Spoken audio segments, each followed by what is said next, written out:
I'm Toni with Harper Therapy, Hey, I'm Alina, therapist at Harper Therapy as well. and today we're gonna have a conversation about grief and how it comes up more during the holidays, and maybe some tips or tricks to kind of manage some of those big emotions that come up when you're hmm dealing with a loss. What made you think about grief during this time? Um, it was a sign, That's exciting. but it makes sense, and I felt that it was very fitting. It's 2 years. It feels long. Some days longer, some days shorter. Wow. And we're a big Italian family, hmm so holidays are hard, and Yeah. so that made it kind of makes it hit home for me.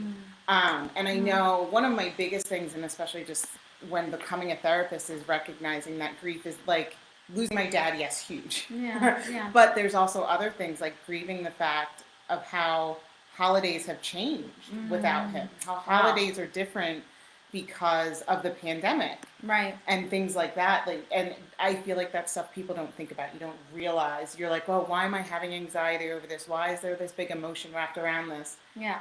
Maybe you're grieving something. Even if when you apply for a job and you find out you don't get it, Right. in your head you're planning, oh, when I interview and when I do this and when I Right. start that job, Right. and then you find out you don't get it. There's some grief there. There's some Yeah. emotions around that. Yeah.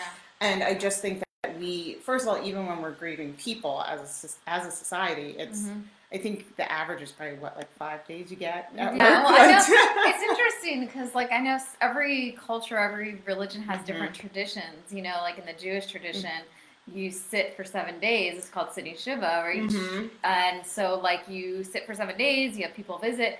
And after that, I'm sure there's not the expectation that you move on, but it's like that's the time you're allotted, Right, to you really. get the 7 days, and then you're supposed to be Yeah, all better, and you're back to work, and everything's exactly. supposed to be normal. When that's Or not like, how much time do you get off of work? Pass right. I away? It's think like 2 days yeah, or 3 days, yeah, that's maybe, 3 to 5 days. Right, right, And I feel like you get to 6 months, and people are like, "Oh, well, that was 6 months ago. You should be right, fine." right, right, So when right, you're grieving at a year, that's unheard of, and you should be over it. right. So one of the things I wanted to bring up was just that there's no right or wrong way to grieve, and that hmm sometimes you might even be happy in grief. Oh, okay. And that's okay, Yeah. because people who, when you're dealing with a loved one who passes on, if they had a long fight with cancer, you might be happy because, Relieved. yeah, there's a relief that, hey, they're Yeah, in a better place, or hey, yeah. that's a load that's off of you because maybe you were caring for them. hmm And we're told that we shouldn't feel that way and you should only be sad. Yeah, And yeah, that's whatever emotions come up, you kind of got to roll with it and explore. Why is this coming up for me? What am I sad about? What am I happy about? yeah, And know that whatever it is, it's okay. yeah. Um, there's also those 5 stages of grief that a hmm lot of people know about, and I'm going to read them because otherwise I won't remember them and I'll mess them up. Someone told me one time it's dabda. Dabda. That always helped me remember, but I'll let Tony go. Oh, I see it now. Okay, so there's denial, anger, bargaining, depression, and acceptance.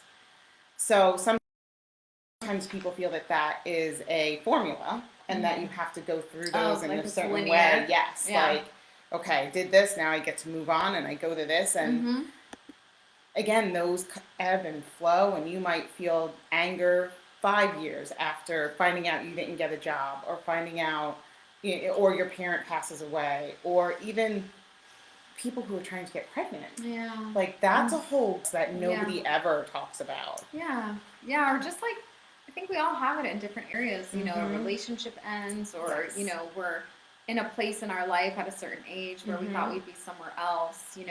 Sometimes we have to grieve like the illusion of something, like maybe the illusion Mm-hmm. of what we thought of our family was, or who we thought someone was, Yeah. like we can, a lot of the times, many of us in relationships or in life, we can live with kind of blinders on and want someone to be a certain way, but when they really show true colors, like there's a grieving process that goes along with Mm-hmm. that.